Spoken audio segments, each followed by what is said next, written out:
Okay, so welcome back. Now we are starting lecture number 10 of 12th class physics, and concept is electric field part number 2. Second lecture है. Previous हमने यही continue किया था, तो आज हम फिर इसको स्टडी करेंगे. So let us start. So dear students, आज का हमारा टॉपिक है electric field intensity due to a point charge. किसी पॉइंट चार्ज के कारण हमें इलेक्ट्रिक फील्ड निकालनी है. सो माय डियर स्टूडेंट, इसके दो केस जनरेट होते हैं. पहला केस आता है electric field intensity due to a source charge when it is placed at the origin. Source charge origin पर रखा गया है. So without the loss of any time let us start. Let this is my coordinate system, x axis, y axis and z axis. Let this is origin, and now our source point source point charge Q, क्या नाम दिया हमने इसे? Q. जो electric field generate कर रहा है उसे हम लोगों ने पॉइंट O पे मीन्स ओरिजिन पे रखा हुआ है. And let you want to calculate electric field at this point. इस पॉइंट P पर आप लोग इलेक्ट्रिक फील्ड निकालना चाहते हो. तो what is the method of finding the electric field intensity or direction? What we do at the observation point, we place a charge Q naught known as the test charge. हम लोग क्या करते हैं, एक टेस्ट चार्ज उस point पर रख देते हैं जहां पर electric field intensity find out करना है. ठीक है. सो लेट अस पॉइंट P पर हमने टेस्ट चार्ज Q naught रख दिया. तो यहाँ पर ये Q क्या है? Q आपका सोर्स चार्ज है. क्यों क्या है बच्चों? Source charge. और Q नॉट क्या है आपका? Test charge. और पॉइंट P क्या है आपका? यहाँ पर ऑब्जर्वेशन पॉइंट जहां आपको इलेक्ट्रिक फील्ड फाइंड आउट करनी है. ओके. सो क्या है इलेक्ट्रिक फील्ड इंटेंसिटी का कॉन्सेप्ट? पता है आप लोगों को? We know that electric field is equal to F vector upon Q naught. जिस पॉइंट पर इलेक्ट्रिक फील्ड निकालनी है, पॉइंट P पर निकालनी है इलेक्ट्रिक फील्ड हम लोगों को. इलेक्ट्रिक फील्ड की कहाँ है? पॉइंट P पर निकालनी है. तो वहां पर हम एक टेस्ट चार्ज रखेंगे, उसके ऊपर फोर्स निकालेंगे. कौन सी फोर्स निकालेंगे? Coulomb force. और उसको उसी टेस्ट चार्ज से डिवाइड कर देंगे. ये कॉन्सेप्ट इलेक्ट्रिक फील्ड निकालने का. सो लेट अस स्टार्ट. पहले हमें यहाँ पर क्या निकालनी पड़ेगी? फोर्स निकालनी पड़ेगी, कूलम फोर्स. ठीक है. सो नाउ आप लिख सकते हो according to Coulomb law,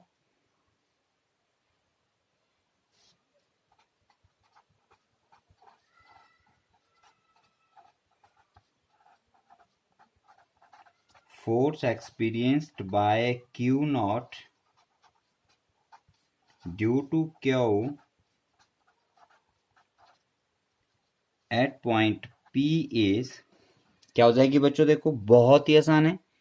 coulomb force का formula F vector is equal to किसके ऊपर निकाल रहे हैं फोर्स? Q नॉट के ऊपर. ठीक है. ये F जो फोर्स है किसके ऊपर है? Q नॉट के ऊपर है. लिखना जरूरी नहीं है, अब समझ आ जाएगा आपको.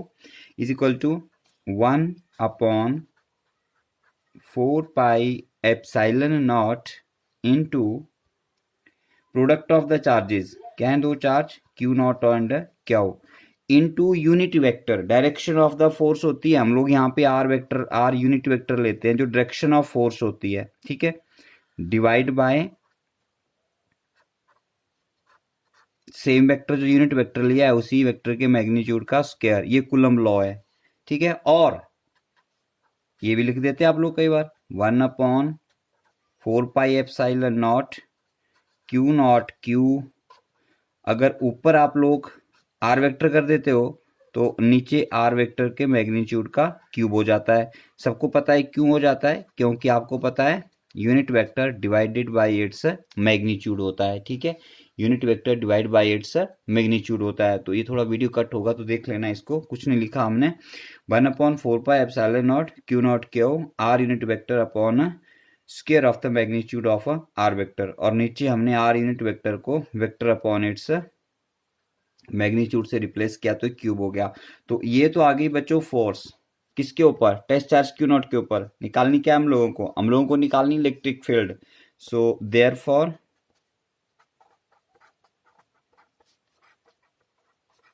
Electric field at point P due to source charge Q is क्या हो जाएगी, E vector is equal to F vector upon Q naught. Very simple concept of electric field, force experienced by the test charge divided by the test charge.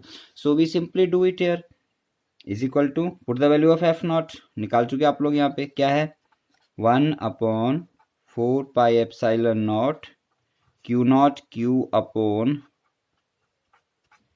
Cube R vector. इस बात का खास ध्यान रखेंगे बच्चों, अगर नीचे आप वेक्टर के मैग्नीट्यूड का क्यूब करते हैं तो ऊपर वेक्टर आता है, और अगर ऊपर आप यूनिट वेक्टर लेते हैं तो नीचे स्क्वायर आता है। क्यों आता है ये आपको पता है, तो इस बात का कंफ्यूज नहीं करना है कि कहीं पे इसका स्क्वायर लिखा जा रहा है, कहीं पे इसका क्यूब लिखा जा रहा है, या कहीं पर यूनिट वेक्टर लिखा जा रहा है और कहीं पे वेक्टर लिखा जा रहा है। तो इस बात को क्लियर कर लें, ठीक है। क्यों आया ये हमें पता है, मैं सब कुछ बता चुका हूँ। तो ये आपने एफ की वैल्यू रख दी और ये डिवाइड बाय यहाँ पे आप लोगों ने टेस्ट चार्ज क्यू नॉट कर दिया, ठीक है। वेरी सिंपल, क्यू नॉट और क्यू नॉट यहाँ पे कैंसिल हो जाएगा, आपके पास बहुत ही सिंपल और इजी सा एक एक्सप्रेशन बन जाएगा यहाँ पे, E vector is equal to 1/4πε0 Q upon R cube into R vector, ठीक हो गया, R cube into R vector. तो ये भी एक तरीका है, देखो जब हम किसी वेक्टर क्वांटिटी को बिना वेक्टर से साइन के लिखते हैं तो उसका मैग्नीट्यूड होता है, +1 की बातें भी साथ साथ में काम आ रही है, मैं रिवाइज भी कर रहा हूँ आप लोगों को। तो अगर मैं वेक्टर लगाऊं तो उसका मैग्नीट्यूड के लिए मॉड लगाना पड़ता है। जैसे मैंने ये आर वेक्टर लिखा तो ये वेक्टर है और ये इसका मैग्नीट्यूड है, और अगर ऐसे लिखा जाए तो ये भी इसका क्या है, मैग्नीट्यूड है। तो हम सिंपली ऐसे भी लिख सकते हैं, ठीक है, आगे बात समझ में। तो ये बन गया इलेक्ट्रिक फील्ड का एक्सप्रेशन।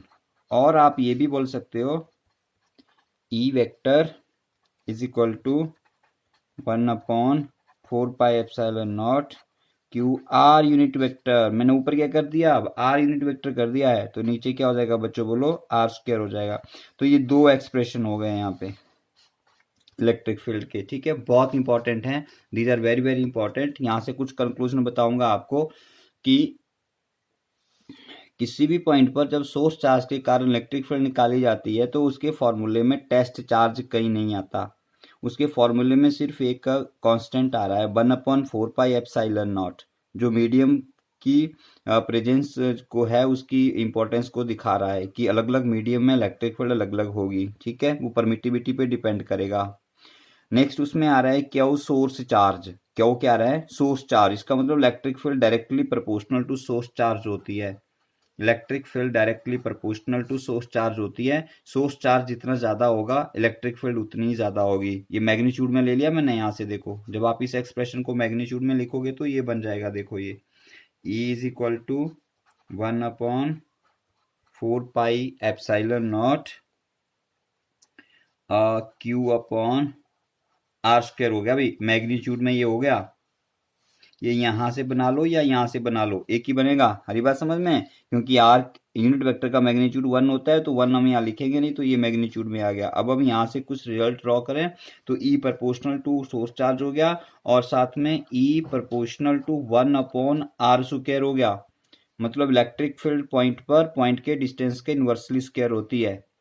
आई बात समझ में, ये भी बहुत इंपॉर्टेंट पॉइंट है। इसका मतलब भी ये हुआ कि जैसे जैसे ऑब्जर्वेशन पॉइंट जो है आपका वो दूर होता जाएगा, वैसे वैसे आपका यहाँ पर क्या बनता जाएगा, आपका इलेक्ट्रिक फील्ड का जो इंटेंसिटी है वो कम होता जाएगा, ठीक है। अब यहाँ पर ये जो आर वेक्टर है ये क्या है, सबको पता है, डायग्राम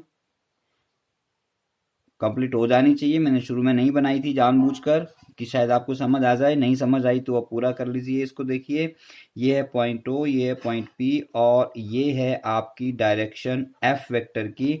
और बच्चों ध्यान से देखो यही डायरेक्शन होगी आपकी इलेक्ट्रिक फील्ड की भी, आई बात समझ में, same will be the direction of a electric field, okay.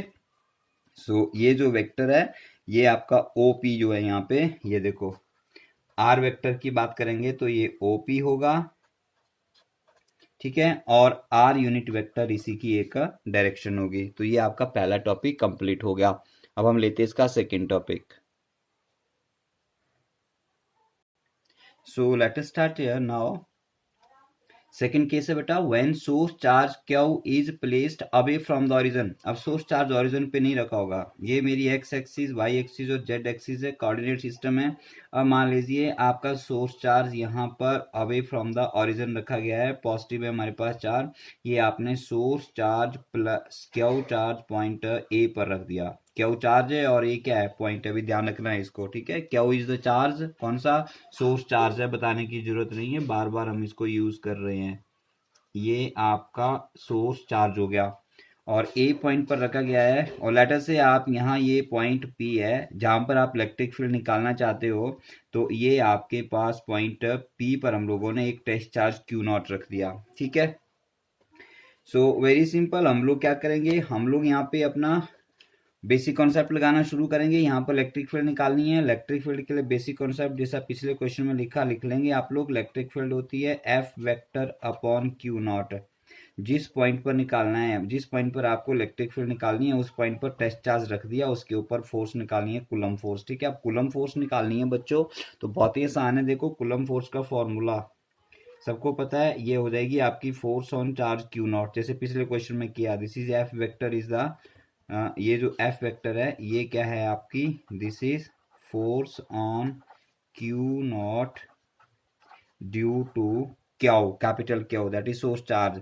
तो very simple, 1/4 pi epsilon naught product of the charges Q naught Q upon R square into R unit vector. ये होता है आपके पास कूलम लॉ का formula, ठीक है। जहां पर आर नॉट वेक्टर जो है वो direction of, R naught unit vector जो है वो direction of F vector, force की डायरेक्शन देता है, ठीक है।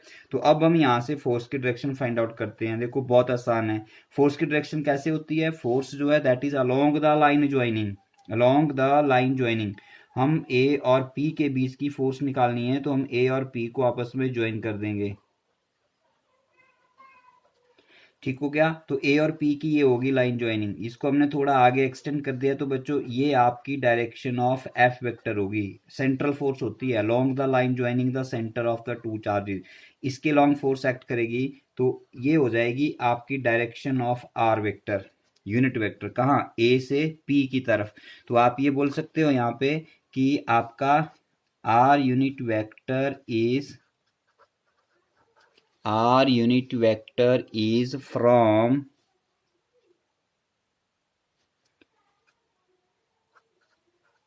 पॉइंट A टू P, क्योंकि Q पॉजिटिव टेस्ट चार्ज है, सोर्स चार्ज भी पॉजिटिव लिया हमने यहाँ पर, तो आपकी जो डायरेक्शन है यहाँ से वो किस तरफ होगी, आपकी P के ऊपर। टेस्ट चार्ज को ये सोर्स क्या करेगा, रिपेल करेगा, दूर ले जाएगा इस तरफ, नीचे की तरफ। तो डायरेक्शन क्या है, अलोंग AP, ए से P की तरफ। सेम आर यूनिट वेक्टर और एफ वेक्टर एक ही डायरेक्शन में है, ठीक है। समझ गए इस बात को बच्चों, राइट।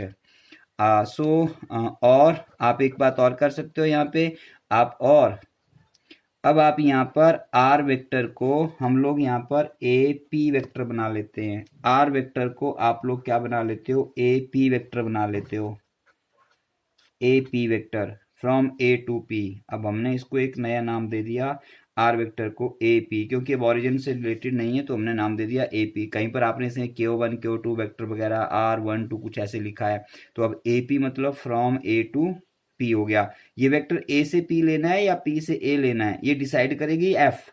इस बात को नोट कर लीजिए, ये डिसाइड करेगा आपका एफ का डायरेक्शन, ठीक है। अभी हम पढ़ेंगे, इसके लेक्चर पूरा होने के बाद बताऊंगा इसको मैं फिर से। तो इसका मतलब अब इस एपी को कैलकुलेट ही कर लेते हैं। यहाँ पे in term of position vector हम क्या करते हैं, पॉइंट ए ओ से ए को मिला लेते हैं, इसे आप लोग और यहाँ ओ से आप पी को मिला लेते हैं, तो ये जो ओ ए आ गया आपके पास यहाँ पे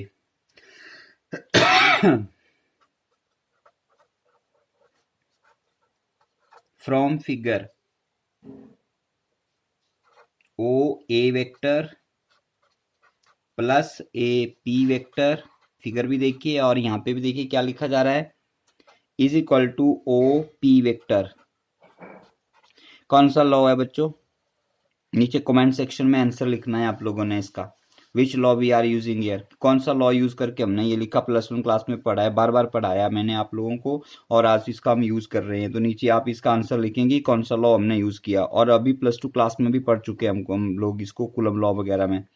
सो हमें चाहिए क्या, यहाँ से ए पी वेक्टर चाहिए। तो आप लोग यहाँ से निकाल सकते हो A P vector.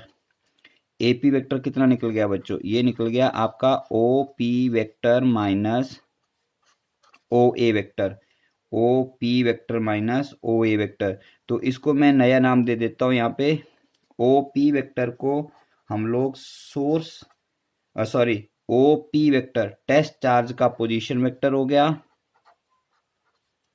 Minus O A vector को मैं आर क्यू लिख देता हूँ। आर क्यू मीन्स ये जो आर नॉट है ये क्या है आपका, ये है position vector of test charge, position vector of a test charge. और ये जो आर वेक्टर क्यों लिखा, ये क्या है आपका, ये है position vector of source charge. +1 का वेक्टर एनालिसिस पूरा ध्यान से रिवाइज कर लीजिएगा, position vector of source charge. ठीक हो गया? तो इसका मतलब हम जो यहाँ पर ये फोर्स निकाल रहे थे, ये जो यहाँ पे हम फोर्स कैलकुलेट कर रहे हैं बच्चों, ये क्या बन जाएगी देखिए, F vector 1/4 pi epsilon naught Q naught Q upon, अब देखिए ध्यान से, ये R यूनिट वेक्टर है, इसको मैंने R वेक्टर में चेंज करके AP वेक्टर लिखा, तो इसको भी मैं वेक्टर में ले जाता हूँ। तो जब वेक्टर में ले जाते हैं तो ऊपर जब मैंने यूनिट वेक्टर का वेक्टर बनाया वैल्यू पुट करके, तो नीचे क्यूब हो जाता है, तो यहाँ पे R क्यूब करना पड़ेगा। ठीक है, अब यहाँ पर हम वैल्यू रख देंगे इसकी, F vector is equal to 1/4 pi epsilon naught Q naught into Q upon R vector का क्या है बच्चों, ये मैग्नीट्यूड है। तो आर वेक्टर क्या है आपका, एपी वेक्टर, और एपी वेक्टर क्या है आपका, ये है। तो मैं यहाँ पे लिख देता हूँ क्या, R naught vector minus R Q vector, इसका मैग्नीट्यूड और इसका क्यू, और ऊपर न्यूमरेटर में यही vector, R naught vector minus R Q vector. ध्यान से देखिए, ये फोर्स कूलम लॉ से 1/4 pi epsilon naught Q naught Q upon R square into R unit vector, R unit vector का आप वेक्टर बनाते हैं तो क्यूब आ जाता है, पिछले स्लाइड में हमने देखा। So F vector is equal to value put किया, अब आर वेक्टर हमने यहाँ से निकाल लिया, आर वेक्टर एपी हो गया और एपी बराबर हो गया, रिवाइज करके देख लिया करो कैसे आया, रिवाइंड करके देख लिया करो, 1/4 pi epsilon naught Q R naught vector minus R Q source charge upon इसी वेक्टर के मैग्नीट्यूड का क्यूब। ठीक है, वीडियो का एक फायदा भी है बच्चों कि जहाँ कोई पॉइंट मिस हो जाए, ध्यान इधर उधर हो जाए, तो दोबारा से वीडियो को पूरा चला के फिर से देख सकते हैं आप लोग कि कहाँ पर क्या रखा हुआ है। तो बार बार बताने की जरूरत यहाँ पर नहीं है, मैं बार बार बताऊंगा भी नहीं क्योंकि वीडियो फिर बहुत लंबा हो जाता है। तो इसलिए कोई पॉइंट समझ ना आए तो उसको फिर से आप दोबारा से देख सकते हैं और कभी भी देख सकते हैं जब भी आपको समय लगेगा। तो ये आ गया आपका एफ वेक्टर। अब निकाल क्या रहे हैं, सबके ध्यान में होगा, निकाल तो हम लोग इलेक्ट्रिक फील्ड रहे हैं। ठीक है, तो therefore is equal to F upon Q naught है, एफ का वैल्यू रख दो यहाँ पे, क्या है एफ का value, 1/4 pi epsilon naught Q naught Q upon R naught vector minus R Q vector magnitude and its cube and into R naught vector minus R Q vector, ये लिख दिया आपने यहाँ पे। ध्यान से देखेंगे इसको क्या लिखा जा रहा है। अब यहाँ पर हम कुछ कैंसिल करते हैं, डिवाइड बाई क्या है, डिवाइड बाई क्यू नॉट है, कॉन्सेप्ट लगाया इलेक्ट्रिक फील्ड का, क्यू नॉट से क्यू नॉट कैंसिल हो गया, न्यूमरेटर पूरी तरह से खत्म हो गया, आपके पास खाली क्या रह गया यहाँ पे देखो,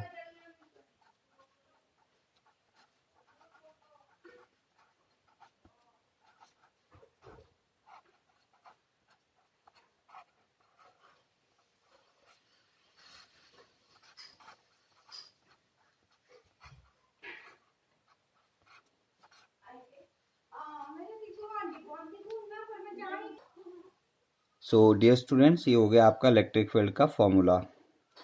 सो due to what, due to a source charge when source charge is away. ठीक है, यहाँ से एक चीज ध्यान में रखेंगे, मैं नेक्स्ट स्लाइड में कुछ लिखूंगा, तो late me right there.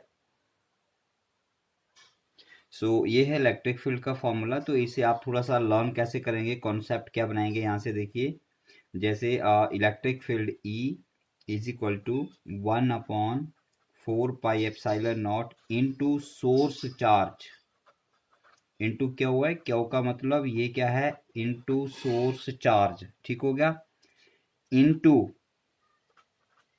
Position vector, position vector किसका, टेस्ट चार्ज का, माइनस पोजीशन वेक्टर किसका, सोर्स चार्ज का, divide by same position vector of a test charge minus position vector of a source charge और इसका cube. तो ये एक basic concept हो गया इलेक्ट्रिक फील्ड के लिए, जिसे आपने याद रखना है. क्या, वन अब किसी भी पॉइंट पर जहां निकालना है, 1/4πε0 into source charge into position vector of test charge minus position vector of source charge divided by cube of the magnitude of this vector. ये जो ऊपर लिखा आप लोगों ने. ठीक है, जैसे फॉर एग्जांपल कोई भी वैल्यू आ सकती है आप लोगों के पास. जैसे मान लो ये यहाँ पे हमने क्यू रख दिया, ठीक है, और ये यहाँ पर आपने क्यू नॉट रख दिया, और अब मैंने इनके पोजीशन वेक्टर्स बदल दिए. ये मेरा ओरिजिन हो गया बच्चों.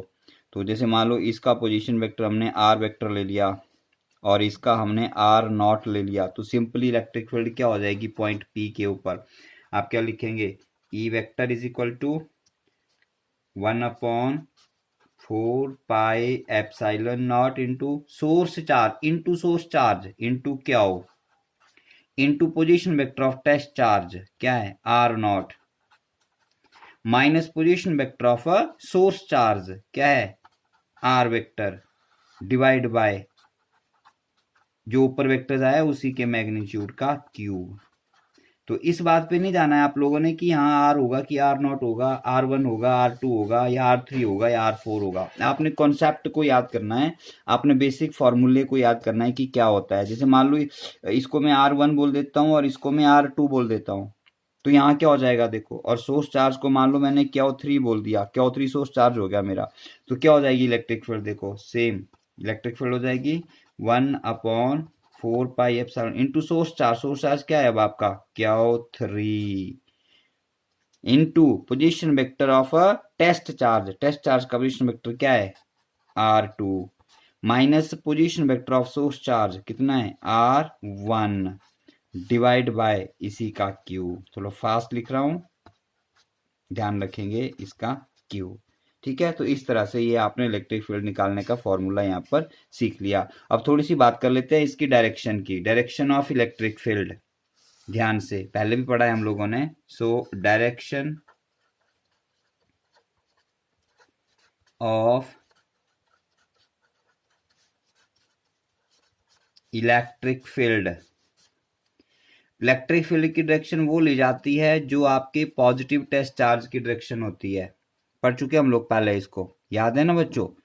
तो जैसे मान लो अगर आपका सोर्स चार्ज पॉजिटिव है, सोर्स चार्ज कैसा है पॉजिटिव है, capital Q source charge positive है, तो यहाँ पे आपने एक पॉजिटिव टेस्ट चार्ज रखा, तो कहाँ जाएगा वो, इसके नजदीक आएगा कि दूर आएगा, इसे दूर जाएगा. क्यों जाएगा मुझे आंसर बताइए नीचे लिख के. ठीक है, तो इससे दूर जा रहा है, इसका मतलब इलेक्ट्रिक फील्ड की direction positive test charge, positive source charge की अवे फ्रॉम द सोर्स होती है. क्या होती है, electric field of positive source charge is away from the source. It is very important, away from the source. अगर यहाँ जैसे निकालेंगे तो यहाँ से अवे क्या हुआ बाहर की तरफ, यहाँ निकालेंगे तो इस तरफ, यहाँ निकालेंगे तो इस तरफ. तो ये जो आउटवर्ड एरोज मैं बना रहा हूँ, इनको हम कुछ नाम भी देते हैं, नेक्स्ट वीडियो में पढ़ेंगे या नेक्स्ट लेक्चर में आ जाएगा अभी. तो ये आपकी पॉजिटिव चार्ज की इलेक्ट्रिक फील्ड की डायरेक्शन हो गई. वैसे ही अगर आप लोग नेगेटिव चार्ज के इलेक्ट्रिक फील्ड की डायरेक्शन निकालना चाहते हैं, नेगेटिव चार्ज की, जैसे ये मैंने यहाँ पर माइनस क्यू चार्ज बना दिया, ये सोर्स है मेरा, ये क्या है हमारा सोर्स है, तो डायरेक्शन क्या ली जाएगी, पॉजिटिव टेस्ट चार्ज, यहां पे रख दिया positive test charge Q naught. तो इस पॉजिटिव को ये नेगेटिव क्या करेगा भाई, अट्रैक्ट करेगा। क्या करेगा, अट्रैक्ट। तो किधर मूव करेगा, it will move towards the source charge. तो इलेक्ट्रिक फील्ड की डायरेक्शन क्या हो जाएगी, electric field will be towards the source charge. ठीक है, तो very simple, electric field will be towards the source charge if source charge is negative. ठीक है, तो पॉजिटिव की इलेक्ट्रिक फील्ड आउटवर्ड और नेगेटिव की इलेक्ट्रिक फील्ड इनवर्ड। आउटवर्ड मतलब बाहर की तरफ और नेगेटिव की इनवर्ड, इनवर्ड मतलब अंदर की तरफ। तो ये चीज आपने ध्यान रखनी है। ठीक है, वेरी क्लियर। आउटवर्ड क्यों हो रही, चलो अब मैं बता देता हूं, नहीं बताऊंगा। और पॉजिटिव की यहाँ नेगेटिव चार्ज के लिए इनवर्ड क्यों जा रहा है और ये आउटवर्ड क्यों जा रहा है, नीचे आंसर लिख के भेजो मुझे, जितने भी बच्चे इसको देख रहे हैं इस वक्त। ठीक है, ओके ओके। सो लेक्चर नंबर 10 का नेक्स्ट टॉपिक जो आज अभी हम करने वाले हैं बच्चों, वो है electric field at any point due to two charges. दो चार्ज है हमारे पास, एक Q1 और एक Q2। अभी फ्रॉम द ओरिजिन रखा मैंने इनको, ये मेरी एक्स एक्सिस, वाई एक्सिस और जेड एक्सिस आ गई। ठीक है बच्चों, तो ये Q1 Q2 दो चार्जेस के कारण निकालना है। बहुत सिंपल है, पहले एक के कारण निकालेंगे फिर दूसरे के कारण निकालेंगे, तो बहुत इजी है। तो हम पहले निकाल लेते हैं। पॉइंट पी पर आपने क्या निकालेंगे, इलेक्ट्रिक फील्ड। तो पॉइंट पी पर हम लोग क्या करेंगे, एक टेस्ट चार्ज क्यू नॉट रख देंगे। लो, हमने यहाँ पर ये टेस्ट चार्ज क्यू नॉट रख दिया। ठीक है, तो अब हम यहाँ पर इलेक्ट्रिक फील्ड निकालेंगे। पहले निकालेंगे Q1 के कारण, फिर निकालेंगे Q2 के कारण। तो लेटर स्टार्ट, हम शुरू करते हैं यहाँ पे। यहाँ लिखते हैं हम लोग now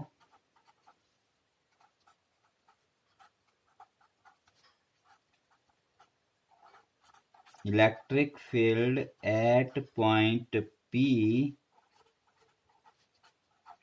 due to Q1 charge is. ठीक है, तो हम बेसिक कॉन्सेप्ट लाते हैं इसका यहाँ पर इलेक्ट्रिक। हाँ देखिए, ये है फॉर्मूला, जो बेसिक फॉर्मूला जो हमने पढ़ा अभी। Electric field E vector at any point is equal to 1/4πε0 into Q into this upon this cube. Explain कर चुका हूँ, सब कुछ यहाँ पे लिखा हुआ है। इसको अपने कागज पे नोट कर लीजिए, कॉपी पर नोट कर लीजिए, फिर हम ये लॉ यहाँ पे लगाने वाले हैं। ठीक है, तो कैसे लगाएंगे देखिए, लेट अस सी क्या होता है। देखिए, let me see, let me write here, ये मैंने इसे यहाँ पे रख लिया। ठीक है, नजर आ रहा है सबको। ठीक है, सो इलेक्ट्रिक फील्ड ई लिखा हमने सबसे पहले। ठीक है, okay, is equal to 1/4πε0 constant होता है, जिसका वैल्यू नहीं बोलूंगा, पता है सबको। 1/4πε0 इनटू सोर्स चार्ज होता है, ये फॉर्मूला है। क्वेश्चन में आइए, सोर्स चार्ज क्या है हमारा। अभी आप लोग निकाल रहे हैं electric field at point P due to Q1, तो आपका सोर्स चार्ज क्या है, Q1। तो यहाँ पे Q1 आ जाएगा बच्चों, into position vector of R naught. R naught किसका पोजीशन वेक्टर होता है, आर नॉट होता है position vector of test charge. Test charge कहाँ है, ये है टेस्ट चार्ज, ये बना दिया मैंने इसका पोजीशन वेक्टर। ये आ गया बच्चों इसका position vector, R naught vector minus R vector. R vector क्या होता है फॉर्मूले में, देखिए आर वेक्टर होता है फॉर्मूले में position vector of source charge. Source क्या है यहाँ पर, Q1। ये Q1 का बना दिया मैंने यहाँ पे पोजीशन वेक्टर। पोजीशन वेक्टर तो पता है सबको, vector drawn from the origin. तो R1 वेक्टर हो गया Q1 का पोजीशन वेक्टर। तो यहाँ पे आ गया ये R naught vector minus R1 vector हो गया, डिवाइड बाई जो वेक्टर क्वांटिटी ऊपर वेक्टर्स में है तो नीचे उसी का magnitude,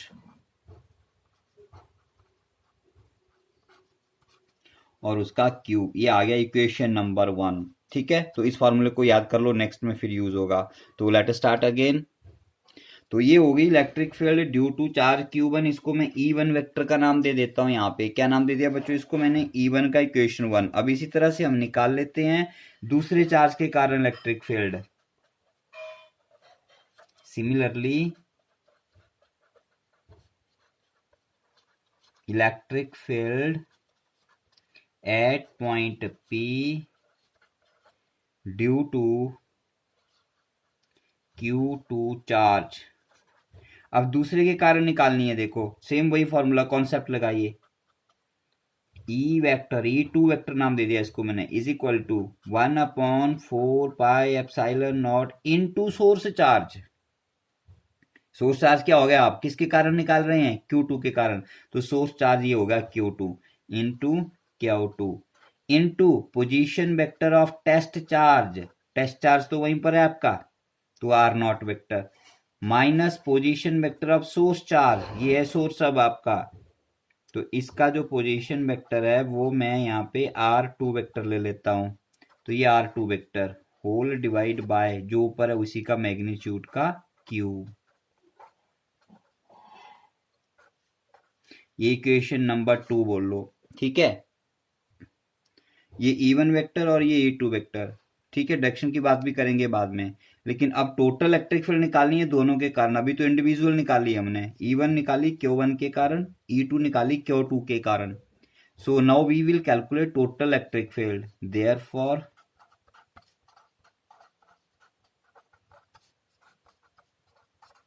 total electric field at point P due to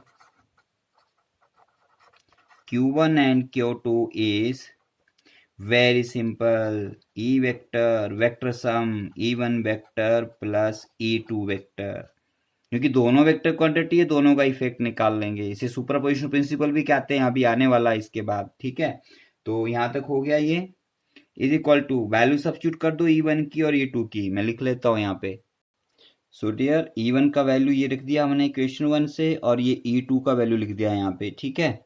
कुछ कॉमन कर लेंगे, 1/4πε0, 1/4πε0 कॉमन हो गया इनमें, तो जो अंदर बच गया इसके अलावा वो सारा आप यहाँ पे फिर से लिख दीजिए एक बार। So see it here carefully, this is the total electric field, very simple. 1/4πε0 into first source charge into R0 vector test charge minus position vector of a first source charge divide by Q. Clear है, पढ़ लेंगे इसको, ठीक है। अब इसी प्रकार मैं इसको यहीं पर थोड़ा आगे एक्सटेंड करता हूं। मान लीजिए मेरे पास 3 चार्ज हो जाते हैं, लेट अस से I have 1 more charge placed here, ये Q3 एक और चार्ज आ गया, और इसका जो पोजीशन वेक्टर है बच्चों वो हो गया आपका कितना, वो हो गया आपका R3 वेक्टर, ठीक हो गया। तो इसकी इलेक्ट्रिक फील्ड क्या हो जाएगी, देखिए बहुत आसान है। E vector 1/4πε0 as it is, first term 1 के कारण as it is,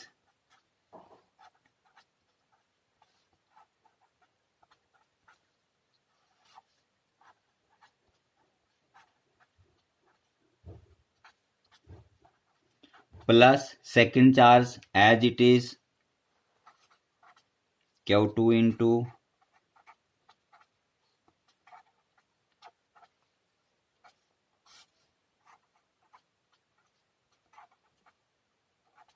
R2 vector हो जाएगा यहाँ पे, प्लस एक चार्ज और ऐड हो गया Q3, तो सोर्स चार्ज हो जाएगा Q3 into R0 vector minus R3 vector, जो सोर्स चार्ज है उसी का position vector, divide by R0 vector minus R3 vector cube. इस तरह से अब एक चार्ज और ऐड हो जाए तो 5 6 7 इस तरह से चलता जाएगा, ठीक है। तो ये आपका सुपरपोजिशन प्रिंसिपल हो जाएगा, उसका फॉर्मूला हो गया। ये सुपरपोजिशन जैसे कूलम्ब लॉ में था वैसे यहाँ पर भी आ जाता है कि अगर एक से ज्यादा चार्ज है तो टोटल इलेक्ट्रिक फील्ड क्या हो जाएगी, vector sum of the all electric fields, ठीक है। तो यहाँ पे थोड़ा डायरेक्शन भी डिस्कस कर लेते हैं। देखिए डायरेक्शन कैसे निकालेंगे, मान लीजिए हमारे पास 2 ही चार्ज हैं, Q1 और Q2 है, तो ये पॉजिटिव है, पॉजिटिव की अभी होती है बाहर अलोंग द लाइन ज्वाइनिंग, तो Q1 से पॉइंट P को ज्वाइन किया, ये हो गई E1 की डायरेक्शन। अच्छा, अब इसी पॉइंट P पर Q2 की डायरेक्शन निकालेंगे, अबे बाहर किस तरफ, P की तरफ, तो यहां से हमने ये से ज्वाइन कर दिया, ये हो गई आपकी E2 की डायरेक्शन, ये दो वेक्टर हो गए, ये E2 वेक्टर और E1 वेक्टर, इन दोनों को पैरेललोग्राम लॉ से हम सॉल्व करेंगे तो हमें डायरेक्शन मिल जाएगी। मान लीजिए एक और वेक्टर Q3 है तो इसकी डायरेक्शन इस तरफ आ जाएगी, E3 वेक्टर। ठीक है, सभी वेक्टर्स का हम लोग अलग पहले दो सॉल्व कर लिए, फिर नेक्स्ट टू ऐसे, या एक +1 में आपने मेथड पढ़ा हुआ है कि अगर बहुत सारे वेक्टर्स हों तो उनका रिजल्टेंट कैसे निकाला जाता है, रिजोल्यूशन करके वेक्टर्स का रेक्टेंगुलर रिजोल्यूशन करते हैं, फिर उनका सम निकाला जाता है, तो वो मेथड भी यहाँ पर आप लगा सकते हैं। तो ये 3 आपका चार्जेस के लिए हो गया। ऐसे 4 5 6 7 और n चार्जेस हो जाते हैं तो फॉर्मूला क्या हो जाएगा, देखिए मैं लिख देता हूँ अभी। ये आपका electric field due to n number of charges. ये पहला चार्ज Q1, ये second charge Q2, third charge Q3, 4 5, ऐसे बहुत सारे चार्ज हैं और ये nth चार्ज है। nth मतलब समझते हैं सभी, ठीक है। तो क्या करेंगे, सबके पोजीशन वेक्टर ड्रॉ कर लेंगे। पहले चार्ज का पोजीशन वेक्टर मान लीजिए R1 वेक्टर, दूसरे चार्ज का पोजीशन वेक्टर मान लीजिए R2 वेक्टर, तीसरे चार्ज का पोजीशन वेक्टर मान लीजिए R3 वेक्टर, इसी प्रकार nth चार्ज का position vector Rn vector. And let now this is your observation point P, जहां पर आपको नेट इलेक्ट्रिक फील्ड E निकालनी है। Here E is to be calculated. तो कैसे करेंगे, देखिए बहुत सिंपल है। जो हमने पीछे फॉर्मूला ड्राइव किया उसी का यूज, जो अभी आपने पीछे फॉर्मूला ड्राइव किया मैं उसका यूज करने जा रहा हूँ, सीधा लिखने जा रहा हूँ। आपने कॉपी पे नोट किया होगा, वहां से देखिए। 1 upon E vector 1 equal to 1/4 pi epsilon naught into, पहले एक चार्ज के कारण फर्स्ट चार्ज क्या लिखा था, Q1 into R0 vector minus R1 vector divide by R0 vector minus R1 vector's magnitude and its cube, plus due to second charge Q2 into R0 vector minus R2 vector divide by R0 vector minus R2 vector's magnitude and cube, so on, plus third, ऐसे ही third हो जाएगा, fourth हो जाएगा, fifth हो जाएगा, and so on, last में nth हो जाएगा। Qn into R0 vector minus Rn vector divide by R0 vector minus Rn vector and its cube. ठीक है, ये हो गए हमारे पास n चार्जेस के कारण टोटल इलेक्ट्रिक फील्ड। इसमें ध्यान देने वाली बात क्या है बच्चों, देखो ध्यान से, 1/4 पाई एप्सिलॉन नॉट पूरा आएगा, सब जगह आएगा।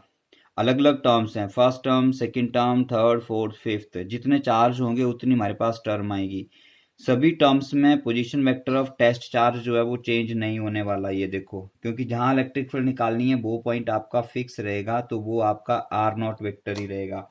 चेंज क्या होगा, जब पहला चार्ज आएगा Q1 तो पोजीशन वेक्टर उसका आ जाएगा, सेकंड चार्ज Q2 आएगा सेकंड टर्म में तो पोजीशन वेक्टर R2 हो जाएगा, थर्ड में R3, फोर्थ में R4 वेक्टर, और nth चार्ज में Rn वेक्टर हो गया। तो इसे आप समीशन की फॉर्म में भी लिख सकते हो, हमने पहले भी लिखा हुआ है, मैं सीधा लिख रहा हूँ। 1/4 पाई एप्सिलॉन नॉट कर दिया हम लोगों ने, समीशन लगा लिया, I equal to 1 to n कर दिया हम लोगों ने।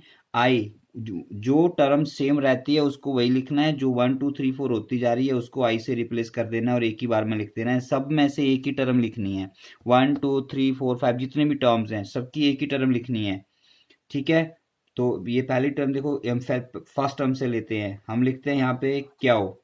अब ये जो 1 है 1 नहीं लिखेंगे क्योंकि 1 2 3 4 ऐसे बढ़ता जा रहा है, तो इसको हमने I लिख दिया।